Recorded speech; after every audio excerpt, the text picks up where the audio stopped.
Okay, video two, we're going to jump right in. We finished up the questionnaire. At the bottom right of the last page, you're going to hit save and done. It's going to pull up the financial foursquare. So this is why we take our time going through the questionnaire to make sure that we have everything that we need. It's very important, or you're not going to have anything to illustrate. So as we come through, you can see we have everything from the revenue. It's at the top. Even lost opportunity cost is up here. Total revenue. And you can click on these and see all the details if you want to dive into that right now. I prefer to kind of wait till later and use it as another talking point.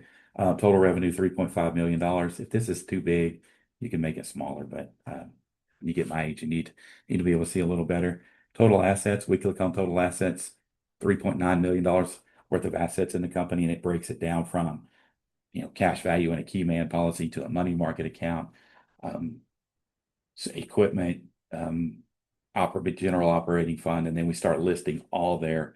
As you can see here, these are vehicles that the company has. What's interesting about this is done in what's called the avalanche method. We will show you another page at another time where you can put all their debts on one page and you have the avalanche method or the snowball method and show them which way to get out of debt quicker. Some people, prefer, highest payment. Some people prefer highest balance. Well, we can actually measure it and say in this particular scenario, this works best for the client.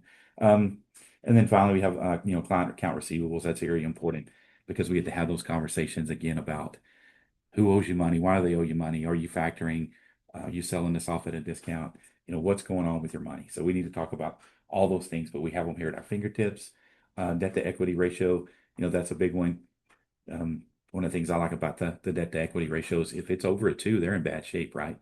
And we're going to really talk into that. Where does that play in illustrating to the client? But for me, that gives me an insight on, man, they got a lot of debt, right? If they got a lot of debt, we may have to take some debt strategies to really help out the client, which I think is kind of cool.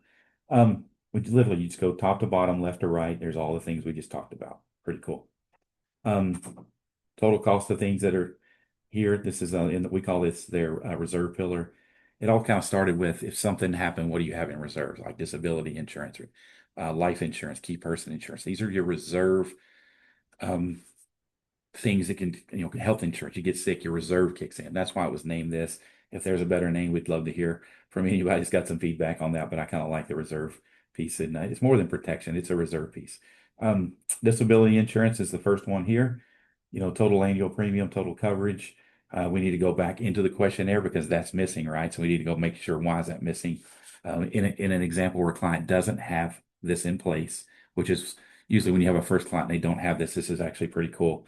It'll talk about, what happens. You just go top to bottom, left to right, step by step, exactly what's going on. So if you're not selling a lot of disability insurance, this is going to give you a great opportunity to sell disability insurance. So if they don't have, here's the gaps that they have. So, right, all we want to say is, look, this is your income potential in your lifetime. You don't have disability insurance. If something happens to you in your working period, this is going to take care of your income. How important is your income to you and your family? It's pretty important. If this didn't cost you anything, would you have it? Of course they would. So it's just that conversation piece, why it matters. 1 in 4 will be disabled in there before retirement. So, and it doesn't mean somebody is in a wheelchair. It could be from a heart attack. It could be from a stroke. It could be from cancer. It could be from an illness. So keep in mind, things happen to people, and we need to be able to talk about those things. And this gives you that ability to have those conversations. The next one would be the life insurance bucket right now. We need to go back and enter that premium because it's not showing up. There is no cash value in this policy. It was a term policy, I believe, with a New York Life is the carrier here. Life insurance, the full illustration, death benefits paid to the beneficiary. It can replace income. It can be used for buy sell funding. It can pay off debt. Lots of things that life insurance was created for. We're going to have those conversations in this bucket. Easy to print this whole PDF out. It makes it real simple. Types of life insurance that are out there.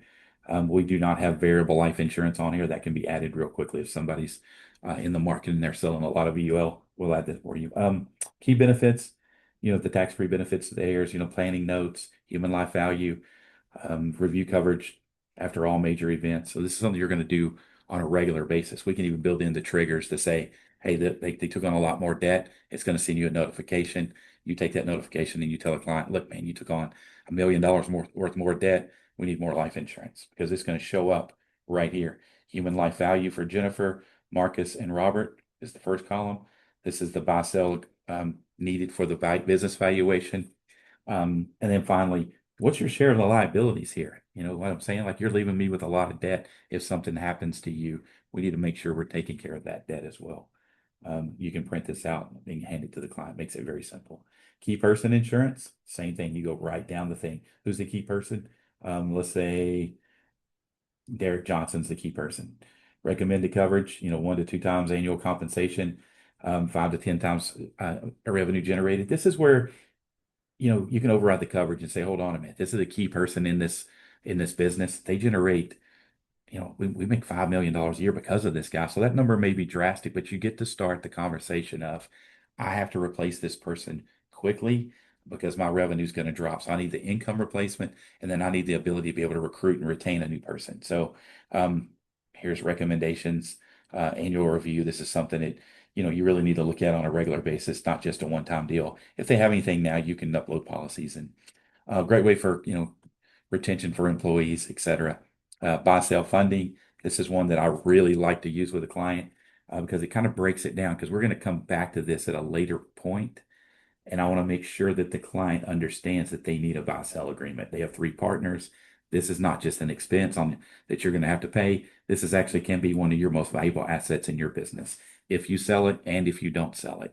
So we're going to talk about all that later, but we need to at least plant that seed today about what a buy sell agreement is, not necessarily what it can actually do, but what it is, and what the coverages are. Because we entered everything in the system correctly, and our system generates a business valuation, we're actually able to talk about the coverages for the buy sell agreement. We took 1.6 million for Jennifer, 2.1 million for Marcus, and 970,000 for Robert. There is what's called a cross purchase agreement. Talk about the cross purchase. I'm not going to dive into all that, but you guys have all this here at your fingertips. What's an entity purchase? It's when the business owns it. And then, some of you guys that are working in this advanced space, you can talk about, potentially that buy sell LLC strategy on how to keep this out of the company and out of lawsuit, or that lawsuit protection, et cetera.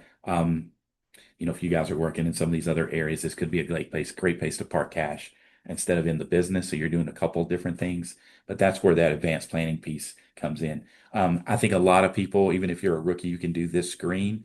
Getting into that advanced planning, you're going to want to work with someone that has some experience in that in that area. So not qualified for a comp. We won't dive all into that. Health insurance is a pretty big one, right? Everybody, this is one of the biggest expenses that a company has. Now, if they have it put in place today, we're going to talk about that, and what it would cost. Let's say they don't have it. Say they don't have health insurance at all, and they have 22 people. The national average is $8,900 per person per year, right? So that would estimate the premium at 196,000. Well, usually the business owner is scared to death when they see that number, like, oh my gosh.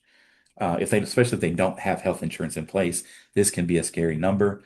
The employee is going to pay 50%, and the employer is going to pay 50%. So now all of a sudden it's like, okay, instead of 8,900 a person, that's $4,400. Not as bad, right? So your current cost, if they had it, would post here, total employer cost, total employee cost. And then here's where I like to dive into based on your tax brackets, based on what you're doing. Potentially your tax savings could be another $33,000. After tax employer cost could be as low as $65,000, which is really cool. Same thing to the employee. And then we can talk about how much that is per person. So now it's $373 per month per person after tax deductions and et cetera, et cetera, et cetera. Much easier conversation than saying this is going to cost you $200,000 a year. Or now you get to come back and say, look, I work with some really good people. We beat the national average typically by 20 to 30%. I would love to get your information and your census and see what the numbers look like. Is this something you want to see? Well, of course. What if I can take that 373 down to 300? Now all of a sudden this becomes pretty affordable, for the client. But they're seeing the whole picture for the first time, and we can actually print all this out, hand it to the client. So, 3 to 5 year scenarios, really cool. Key takeaways. This is actually really, really cool. And then you can print this out and hand it to the client or give it to the client or leave it with the client. We don't like to leave it with them, but if we need to, we will. But when we're building our binders and our book that we end up with a client at the end of this, all this is going to go in that binder. Retirement plans per owner. Here's the types of retirement plans. Here's how much you can put in each one. So it breaks it down per for the owners, and it's kind of cool. So we can talk about how much they could have at retirement. Just some basic stuff here, but we can talk about what a defined benefit cash balance plan is, what a SEP is, what a Roth is, what a simple plan is, what a 401k plan is, contribution limits, catch-up contributions. All of that is here at your fingertips. If you're not an expert at this, you can read it to the client, but I suggest you partner with an expert that really knows what they're doing and let them explain this piece. Remember, we're working as a team, and surround yourself with people that do the stuff that you can't do, and it makes you look incredibly good, right? Retirement plans for employees. Here's what it looks like on the employee side. Here's the cost. Um, Cost breakdown, 3% match, 4% match. What does this really cost you? When somebody says you need to implement a 401k plan for your company, okay, that sounds great. What is it really going to cost you? And we need to be able to look at that in a business owner type strategy and say, what if I did something different? How can we measure this? And let's talk about that stuff because, total cost is extremely important, not just, man, this is great. We're all going to have millions of dollars one day. Well, what did it cost you to get there? And it may not be as great as it looks, but we want to make sure we know. And if they still want to implement it, then we still have all the details. They know what they're getting themselves into, um, all the different options and, the contribution limits, what it's going to cost them to put this for employees, but that's where you really need that, in my opinion, that expert. And we have a couple of those we work with, and that's all they do is retirement plans. They don't do anything else. So it's really cool. Next box is our property and casualty insurance. I'll be the first to say that when the more and more I learned about property and casualty insurance, the more my career changed. Because it was one of those things that just like, man, I was always told, leave it alone, let other people tell them to go down the street, refer them to a friend, whatever. And those strategies, unfortunately, just don't work. You got to have a teammate that understands what you're trying to accomplish, that is really looking out for the best interest of the client, not just trying to make a sale. What is general liability? We can talk about policy is active, what's their limits, et cetera. We can really go in and talk about these things. Um, Property insurance. This is what they currently have. We probably need to go ahead and list the stuff. There they are, the stuff that they don't have. It's on here as well. What is up? Go get an umbrella. My first job in the industry was with one of the big five, and that was one of the things they would tell a business owner every time: go get an umbrella. Well, you can't just go get an umbrella. It doesn't work like that. How much of an umbrella do you need? Well, I got a business worth $6 million today that's rapidly increasing. So maybe $1 million umbrella is not going to get the job done here. So we really need to look at these things. What is my general liability policy? What are my coverages already? Well, how much umbrella do I really need to layer on top of this? I do believe in having an umbrella, but let's make sure we do it correctly, not just, well, do you want a 1, 3, or $5 million? I don't know. Just give me a 3 million. What does it cost? Well, there's more to it than what it costs. If it didn't cost you anything, how much would you get? Oh, it looks like I would get 5 million. Well, then that's what you should get. It's $5 million. Now, if you can't afford it, we'll back it down and figure out ways to pay for it. Because that's where the expertise comes back in again is showing people how to actually pay for this stuff. So go through this stuff with your experts. Let your expert explain this. Do not try to explain it yourself because they're going to know more than you're going to know. Surround yourself with someone who is really, really good at this. If you do not have anyone, we have probably the best team on I've ever seen with commercial insurance and even personal lines. The money that we're able to save clients because of what's going on in the marketplace with advisors and the systems and the way they sell insurance. It is every business owner needs to go through this process, even if it's just for the property and casualty piece. Exit and valuation. This is important. Remember, we gathered all the data. We come back and say your business is worth X amount, right? We're able to do this.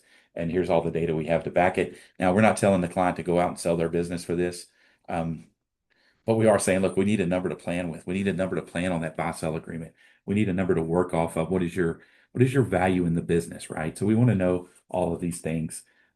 They're extremely important to planning process. You got to have something to measure. You can't just say put a buy-sell agreement and you just pick a number out of the sky. It doesn't work. It won't hold up in court. So this is something that we really like to use. We've compared it to other products on the market when we're right in line. This next piece is probably my accidental favorite piece. It's kind of one of those things we built it not knowing what it was going to look like, because I'd never seen it before. So it was one of those things. Let's measure this. Let's see what it looks like. The conversation I want to have with a client here is, here's your business valuation over time, right? We're going to say it's going to increase, and we can pick this number here at the top. Let's just say it's going to increase at, whatever. Let's say 7%. This is not that just necessarily the revenue increase, but this is the value of the business is going to increase each year as we go along, which I think is kind of cool. And then we can say 1 year all the way out to 30 years. But let's just take it back to, let's just do a couple years, 2 years here. And so there's a valuation increase over 2 years.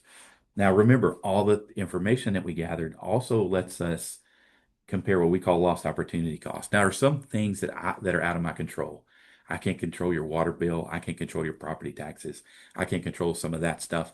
Um, we could go out and really put all of that stuff in lost opportunity cost, but since it's out of our control, not much I can do with it, right? So we kind of leave it out of the lost opportunity cost. There's plenty of other things that are included, such as payroll, automobile payments, building payments, insurance cost, et cetera, et cetera, et cetera. Stuff that could be in our control that we could help with. So let's put lost opportunity cost on here. And as you can see, over time, lost opportunity cost is gonna just keep up on creep up on you. If you didn't pay for this and you could reinvest it, what would it grow to? Which I think is you know another piece to this that we'll get into later. But I think most people just stop right here. Um, this is kind of an intro. This is where the weird moment kind of came in when we built this out, and I took this out to a 12-year period. What does this look like over 12 years? 90% of all businesses, I'm sorry, 80% of all businesses fail within the first 10 years. So the magic number is kind of a 10-year number. So I said, let's look at this over 12 years. What happens to our lost opportunity cost? 12 years, our lost opportunity cost is actually caught up with the value of the business. So this is money that you're spending in your business. If you could recapture that money, it's worth just as much as your business is. Pretty interesting, right? Because that's the stuff that we actually can control. We can actually save you money on things. We actually can reinvest. We actually can get you out of debt. We can put in tax savings plans. We can do all the different things that make this line go up. We can bring that down. And if we bring that down, what actually happens to the blue line? Because if I can redirect that savings back into your company, now the blue line should actually go up while the red line starts going down. You're always going to have lost opportunity cost. We just want to keep it under control. So if we were able to grow at 7%, what do you think the growth of our expenses were? I mean, it could be the same, could be close, could be more. But what happens if it's 7%? We just went from 12 years of lost opportunity cost down to a 9 year. So if we're looking at this and it's crossing over way back here, which we have a client, this is actually happening at 2 or 3 years, a very volatile business. They just expanded with a business loan, bought a new coffee shop, and that coffee shop is not generating revenue as of today. So it's in the process of opening up. So hopefully you can see that crossover out here at this 8, 9, 10 year part and not up here at 2 to 3. So what a great conversation to be able to have with a client. Sometimes businesses don't look really good on paper. You put their income in here and say, look, you're making, you got a pretty steady income coming in with you guys. You're making money. What's that look like over time? Over time, your income is actually right in line with everything else, your cumulative income. So it's just other conversations you can have. So you're making money, right? Maybe you're not saving any money. Maybe there's other things we need to be doing. Maybe that retirement bucket that we're not putting anything into, maybe that's where we can start saving a little more money. So they had a few things. Like I said, this is a demo client. As you put a real client, these numbers start becoming real. You can print this out. Cost of money, you can change this to 6%, and that's going to, whatever. You can play around with the numbers, but obviously there is a real cost of money. If you could reinvest it, what could you get? I think people underestimate cost of money because if every time you saved $50,000, you could go buy another coffee shop for, 300,000 or 400,000, you had your down payment. What would that do to your revenue? Well, it increase it. So if we recaptured some dollars and reduced our cost of money cost, it doesn't put in that money multiplier on the end of it where I could go buy another coffee shop. And as that one makes money and I save another 50, I can go buy another and another and another and another. And I call that the velocity of money multiplier on top of the lost opportunity cost. And that's hard to measure, right? Now we can put some stuff into this and we're really talking our way through it because we want to make sure we get that right. about what is possible for this business owner, what is actually possible. And every time I hit $100,000 in our bank extra in our bank account, I'm able to buy another bulldozer. What does another bulldozer do for you? Well, another bulldozer generates me another $400,000 in revenue. Okay. And then there's cost to running that bulldozer with employees and employee benefits, et cetera, et cetera. But we're able to really put this in perspective for a business owner of, wow, so if we can recapture this red, I can increase that blue like exponentially. And that's called that velocity of money multiplier, which I think people don't talk about near enough. This is the Foursquare. This is everything that you need right here at your fingertips. I do see one mistake. I'm going to go fix it immediately, and it's on the business valuation. It's showing 6 million. We're here. It's 4.8. I'm going to make sure that I'm going to make sure that's replicating the way it's supposed to. But we catch a glitch here and there, and we fix the glitches. We're not telling people this is the exact value of your business. We're telling you this is the estimated value based on these metrics using this formula. Okay, so if they say, well, my CPA said my business is worth 10 million, okay, great. Use his valuation if you want to. But we're trying to give you something based on real numbers, based on real metrics and real formulas to tell you what your business potentially is worth. Could be worth a lot more. It's only worth what somebody's willing to pay for it, right? But if somebody dies today, how do we plan around that? If somebody gets sick today, how do we plan around that? If somebody leaves the company today, what are you going to offer to buy out their shares? So what if that's in the operating agreement? We want to look at all that stuff, right? So when we go back, through those questionnaires, you're like, why in the world do we need their legal agreements? It becomes pretty important when we start planning, for exit of any kind, whether it's a buyout, whether it's a death or a disability. And too many times we've seen these things not be addressed and actually, stick their head up later. That's part two of the series. I think it's about as simple as I could make it. So much better than where we were 6 months ago, where really it was all about the 100% about the advisor. I've tried to put things in here for you to make your life easier, where you can just really, really read word for word, line by line. But if you're not an expert and you don't feel comfortable about it, get a disability expert in here to explain your disability to the client.